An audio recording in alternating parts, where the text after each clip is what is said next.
Hey, IT changemakers, and welcome to The Deck Show with Tom McGraw. Let's get into it. Hello, changemakers. Welcome back to The Deck Show. I'm Tom McGraw. It's lovely to have you all with us today.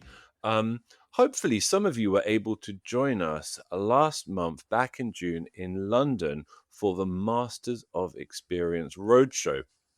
I was actually able to present a whole sort of section of the day. And the theme was, I thought, a really, really interesting one. And it was about the relationship between risk and reward in EUC today. And I think in anyone's career more generally.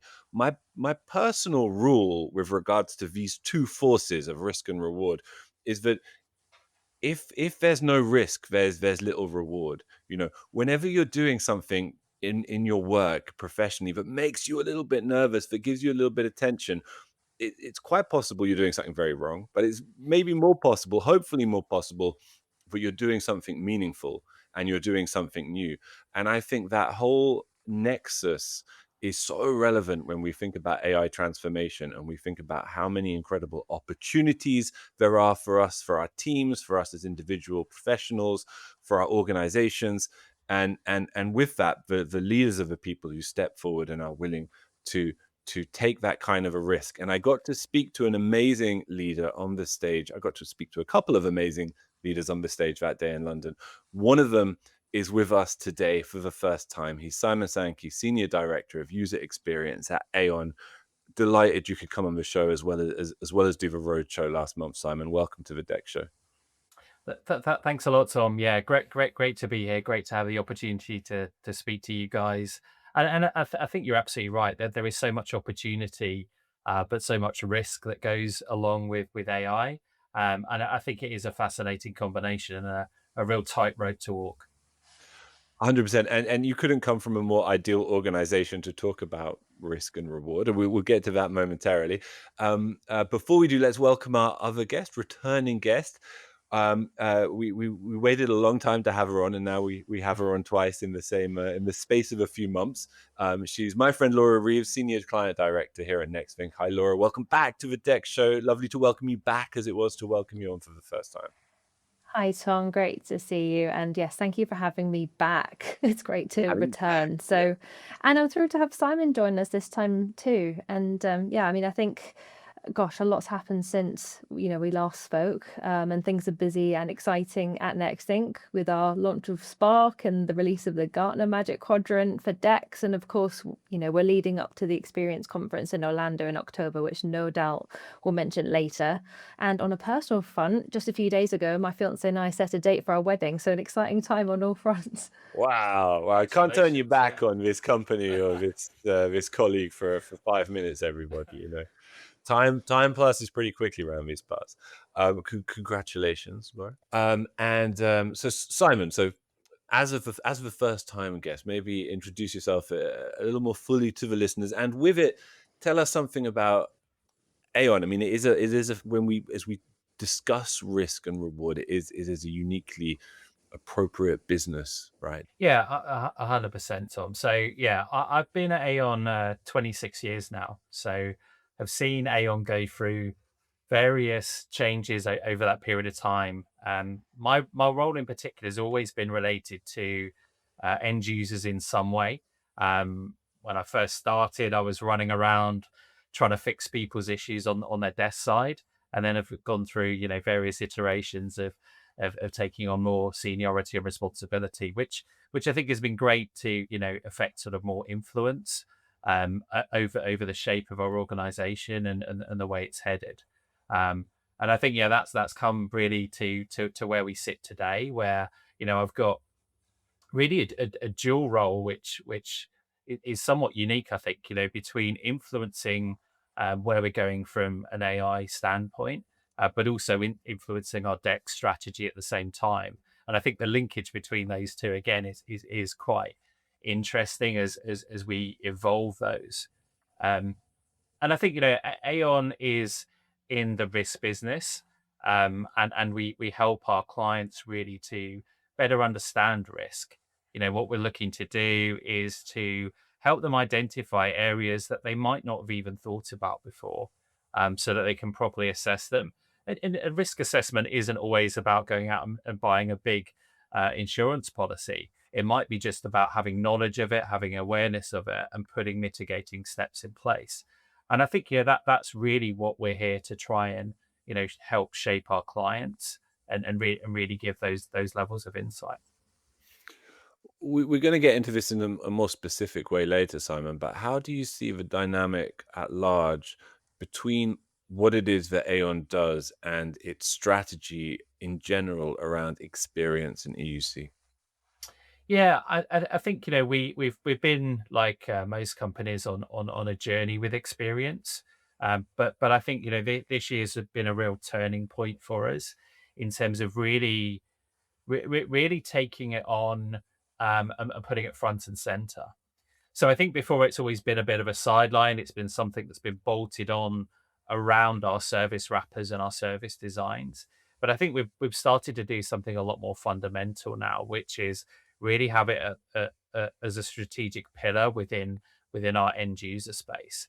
And so I think that's meant in reality we've really changed the way that we think about experience and really trying to embed it within the culture of our team.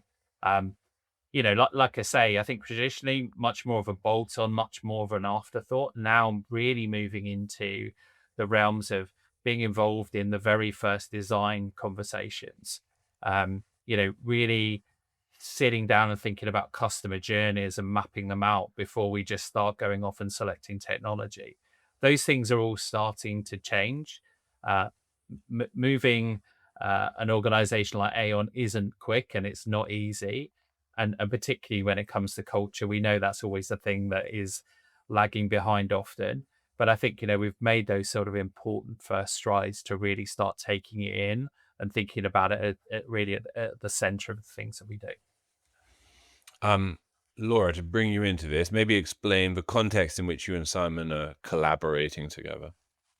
Yeah, absolutely. So, I mean, I really see this as a genuine partnership, and I'm excited about what we're building together. So, Nextink are honored that Aon selected them last year as part of their ever developing DEX journey, as Simon kind of just attested to. And in my capacity as senior client director, I was appointed as a sponsor for our mutual DEX strategy. So, we collaborate on vision and objectives around Aon's goals around the space that, as Simon said, is evolving fast around experience, especially given the advances around AI. But I guess I've actually known Simon for a few years now. Gosh, Simon, I want to say about 3.5 years now. That's it, must be. Yes. And I've always felt very aligned in terms of thought leadership in this space with Simon, how we view experience. And I've always been very impressed by Simon's sort of big picture thinking and openness to collaboration and innovation, and indeed just an ability to kind of disrupt in the pursuit of excellence, which I think is why I think you mentioned it, Simon. You've got really quite a unique dual role, and this is an exciting time with Aon being very intentional about experience. So I'm excited. We're obviously still relatively at the beginning of this journey, but gosh, it's evolving fast. Yes. Yeah. And what about the organizational ethos, Laura, as you encounter it particularly in the commitment Aon have made around a UX office? What do you see as somebody who works with so many different organizations that's kind of specifically admirable about their commitment and their way of realizing it? I think, as I said on my one previous podcast with you, I feel very lucky that I get to meet and visit and collaborate with some of the most innovative and ambitious organizations all over the world, and Aon is no exception. What I love about Aon is that delivering superior experience to colleagues to do great work is an organizational priority now, as Simon mentioned, and it's driven right from the top. So Aon recognized that people, talent, knowledge, work is what creates wealth and success for them in their industry. And so empowering their people is key. And indeed, the best organizations in every industry make experience a competitive advantage. So I think it's really paying off now, even just evidenced by Aon's ability to innovate and invest, which I'm assuming we'll touch on. So, Aon have been on a transformational journey to build solid employee technology foundation, and it's a foundation that Aon's leadership recognise and respect. So I've always been a fan of the phrase, and I'm sure Simon's heard me say it, which is earn the right to innovate. And this absolutely is what Aon's IT organization have done. So I think because they've established a stable and predictable IT operating environment baseline, their IT organization are far from the people that fix things when they break and react. They're a strategic organization that are trusted and looked upon for company strategy aligned transformation. So, you know, Aon's move to establish a more central function around experience with Simon at the helm is a perfect illustration of this. Aon are creating this space to build upon that foundation to really design experience and invest intentionally in technology, like company-wide AI, which is intended to empower and enable employees, not overstretch them. Talk to us, Simon, then about how you, as Laura put it, earned that right to innovate. And before we get onto that innovation piece, what have been some of the sort of milestone achievements coming out of that investment and commitment to Dex more broadly in recent years? Yeah, I think Laura's absolutely right. I think we see really that foundational capability as table stakes, right? We see that ability to deliver reliable, stable platforms to the business as the thing that enables that right to get involved in those more strategic conversations, get the right to take those investment opportunities when they arrive. If you don't have that firm foundation, it's very, very difficult to go back and convince senior leadership they should be investing in that innovation. So and that's been a journey that's taken a long time to get to. I think we're talking about a journey that's been going on for a couple of decades now. But I think over the last few years, probably about the last 3 or 4 years, I think we've seen that sea change. I think we made a original investment in a Dex platform, which I think really surfaced some of the challenges that we had in the environment, but further really then allowed us to make purposeful improvement plans, which really did enable those foundations to be much more secure. So I think that's definitely a core part of what we've been building towards. And I think over the last year, 18 months, we've seen that change where we are able to get involved in conversations about how we're deploying AI across the firm, and really influence that journey, making sure that we're looking at the way that colleagues are adopting the technology, and really make the most of it. Internally, thinking about those two elements, risk and opportunity, what does AI represent to Aon and to your team? I think ultimately it's an amazing opportunity, but it's only an opportunity if we take people on the journey with it.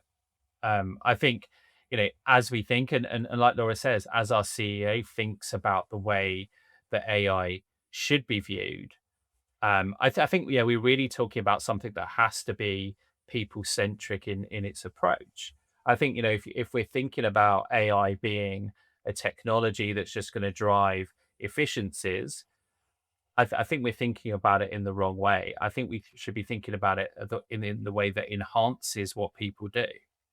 And I think that's really our vision around it is how can we get the people that we've got to be able to do more? How can we help them envisage things that are really going to help them from a day-to-day perspective? And I think beyond just the organizational side of this, I think if you think about it from a personal perspective as well, people from a career development perspective need to be able to understand AI tools to be able to get on in the new way of working. So that's an important part of what we're doing at the moment, is making sure that we enable our colleagues to understand AI, and really get the most out of it. So not only from that career development perspective, but also a well-being perspective. This is one of the big talk tracks that we have internally at the moment, is making sure that actually, as we enable this technology for people, it gives them more time back. So it's not just about squeezing more out of people, or having less people. What it's actually do is shifting that dynamic, so they've got more time to be able to go out and walk the dog, or go and see the play at the kids' school, right? It's about giving a much more pleasurable work experience at the same time. And I think with that viewpoint, rather than the nervousness and the apprehension about taking on AI technology, I think it should enable people really to start to embrace it, because there is quite rightly this fear, and we're seeing it, as we deploy this on a global scale. But I think it's people that are at the center of this, and getting people on that journey is the thing that's gonna, number one, get the best out of it, but also be a differentiator at the same time. Simon, when I was writing these questions, I wrote the word complementarity, and I was like, is that even a Is that word? actually a word? I'm not quite I sure. googled it. It's actually a word, which was a relief. But meaning the way that the principles of DEX that you've invested so much on, and this kind of period of aggressive AI transformation that we're going through at the moment, really complement one another, right? Is what I was trying to get at. Where do you see that relationship as most pronounced? And is there a degree of gratitude as you've seen the way AI is sweeping through the organization, sweeping through our industries, that you have got this background of many years of investment and focus on people's experience? Yeah, I think we have to be mindful around the experience. When it comes to AI, I think one of the great opportunities we've got is to enhance experience with AI. So we need to view it in terms of, you know, actually, I see us in quite a privileged position here. We are bastions, we're guardians of the experience for colleagues. AI being this great disruptor as it is, if we're not careful, could end up disrupting those experiences we've worked so hard to build and maintain. So I think it's again, and this is the same story repeated over many innovations and new technology types. We need to be mindful about the way we're utilizing it, and we need to be mindful about the experiences we're delivering. And I think that that's where all those DEX principles come into play. Is making sure as we're deploying things, we're actually talking to people. We're not just deploying agents and bots for the sake of it, because we sat there and designed something in a sandbox that we thought looked really cool, without actually having that connection to, is it solving a business challenge? Is it helping us to create revenue? But with all of that, is it actually still creating the experiences that people engage with? And I think that is often abstracted in the sense of how people comfortable are interacting with AI. I think we need to understand that in a multi-generational organization, we need to make sure we're taking all of those people on the journey. And that's a challenge. But I think, coming back to those DEX principles, if we're still doing the same things that we've learned over many years and applying it to the same AI lens, I think we stand a much better chance of protecting and hopefully enhancing those experiences we've already developed. And Laura, this is something Simon and I were able to touch upon on stage in London last month, but Enter AI Drive, right? And its ability to give that kind of very kind of specific insight into the way different generations of users are using the tool, and different kind of levels of users are using the tool, and into what tools are being used in the first place. Maybe set the scene for us in terms of did it occur to you as somebody who's kind of looking at the technologies that Nextvink are developing, thinking about the different businesses where they might flourish, why this would be a good fit for Aon, or what was the background of that kind of collaboration specifically? Yeah, and as Simon said, it is a tremendous opportunity, and it does kind of augment the case for DEX in its entirety. So, I think you're kind of referring back to Masters of Experience on stage, a few weeks ago. It also reminds me something that our CEO Pedro said as well on stage, which is, as AI tools become part of daily work, the old signal the industry used to rely on, the support ticket, really isn't at all effective at telling you what's really happening. His line was the data's in the conversation, not the ticket. So, you know, I guess you asked me about AI drive. That is the blind spot AI drive closes. So turning visibility or the visibility problem into evidence. IT leaders know they're short on visibility in this area broadly, and AI drive is built specifically to close that. So as Simon attested to, it's actually quite people-centric and human in its approach, because it shows engagement and sentiment and where usage is happening even outside sanction tools entirely. So for businesses like Aon, where everything is built on evidence, risk decisions, that's a technical fit that makes complete sense. And the timing matters too. This AI wave is now, and companies like Aon are making huge investments to enhance and enable employees, and gaining the fast, clear, actionable insight is a strategic imperative and a perfect fit. The conversation between that we're having with Aon, certainly it's been really interesting to see how they're instrumenting AI drive to really help that enhancement of employee ability to utilize technology and indeed AI tools right across the generations and levels of digital dexterity.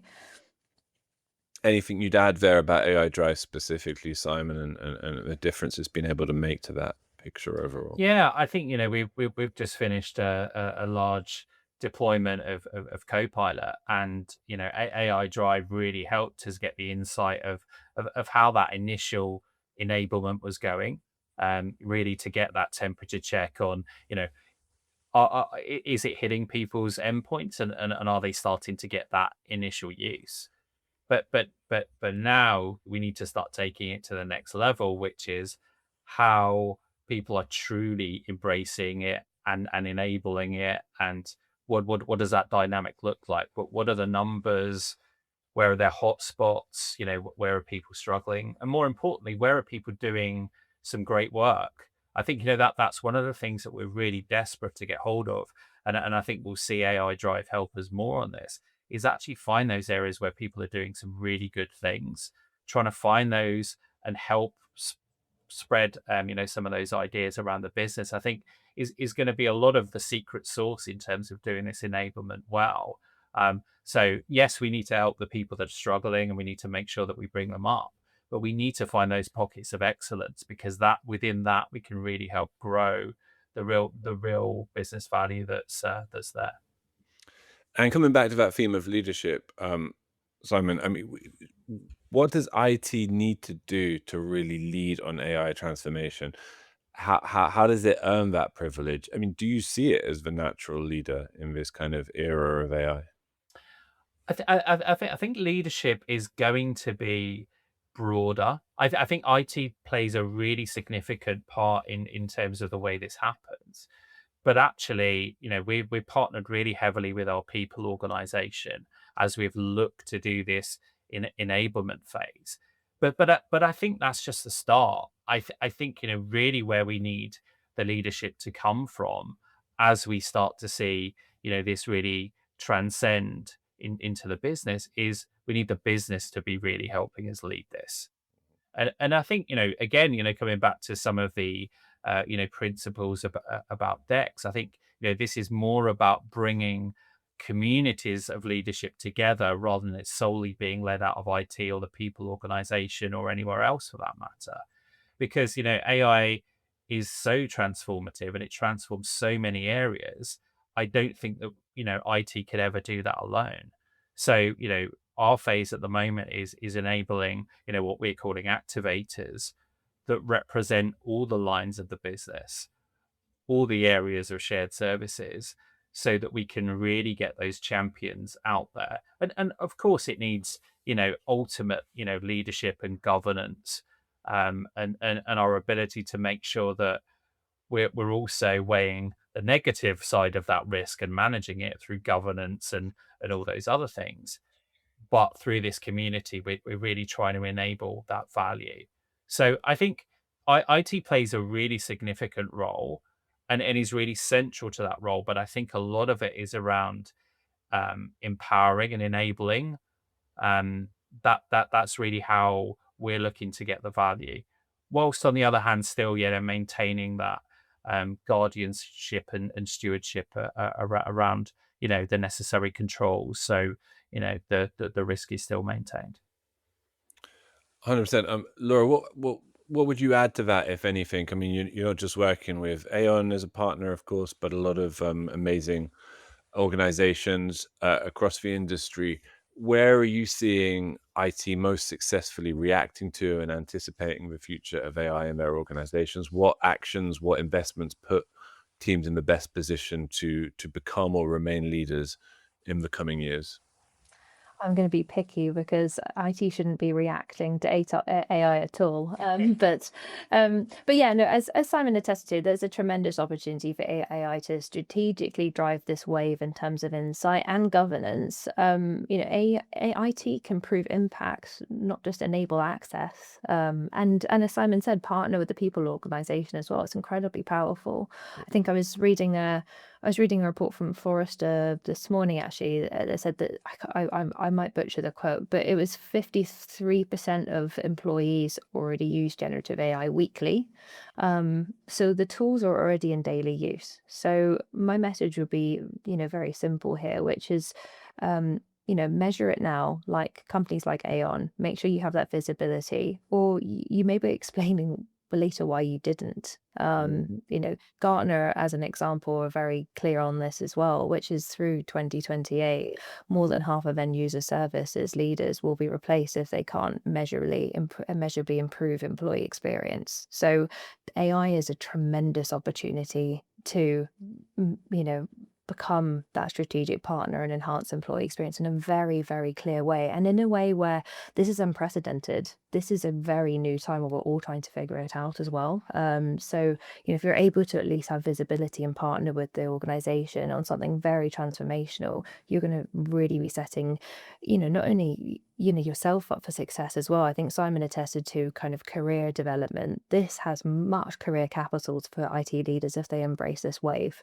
100%. And you actually flagged it at the beginning of the episode, Laura, that this is an experience teaser and taster as a discussion. It's not just an episode in its own right. Simon, you're going to be on the main stage at Experience in Orlando this year. As regular listeners know, it's October the 5th to the 7th. It's the only Experience event in the world this year. It's the Leading Decks event. It's at the JW Marriott Grand Lakes Hotel in Orlando, Florida. Many of the world's leading digital workplaces are going to be there, as well as special guests, and Gartner are going to be there, and anybody you can think of, including yourself, Simon. Will this be your first time at Experience? Are you a regular? What's your background there? Yeah, absolutely, Tom. It's going to be a fantastic opportunity. I've been to Experience twice before in London, which but both of those events are absolutely incredible. But actually, moving from the observation deck to presenting is obviously a huge transformation, and one I'm really looking forward to. I think there's always fantastic speakers. There's always fantastic insights. So yeah, I think it's going to be a tremendous event. Are you going to be taking advantage of Orlando in any way, Simon? You're going to be taking any diversions to Universal Studios or anything like that? I think I'd love to take the opportunity if I get the chance. But actually, my focus has really been on making sure I'm prepared for the event. But Orlando is obviously a great place. So if I get the time, I'll definitely consider it. Superb. And Laura, what stands out to you about Experience this year, other than it being the biggest ever experience, of course, and surely the best yet? Absolutely. Well, of course, the obvious being Simon's appearance on stage being the main thing I'm looking forward to. I'll be in the front row, listening to every word. But yeah, I think, Experience for me brings something you can't replicate virtually, which is just being in person. And we're really excited about this one because it is the Global Deck Summit. And, being at Next Think, I do know we'll have even more exciting things to reveal on stage. The team have been innovating on, so I'm excited about that. And, I've actually never been to Orlando, so I'm excited to visit a new city as well. So it looks amazing. Are you going to do the Disney thing, Laura? Are we too old though? Yeah, I don't know. I don't know if I've missed the boat on going to Disneyland, Disney World now. It's not peak. It's not optimal age for it. But Yes, exactly. But I mean, I will say, Tom, obviously you and I've been working together a long time, and I think our first experience, conference together was back in 2019, and my gosh, look at it now. wow. So excited for it to get bigger and better every single year. Well, I look forward to seeing you both in Orlando, and as a show, we certainly look forward to seeing our listeners in Orlando. If you haven't already booked your tickets, there are some left. Check the show notes, follow the link, and book while you still can. And we will look forward to seeing you out there. Simon, Laura, thank you so much for doing this. It's been a pleasure to have you on. Thank you so much, Tom. Thanks a lot, Simon. Tom. That's it for this week's Deck Show. We'll be back next week. And if you don't already, be sure to follow the show so you don't miss an episode. Until next time.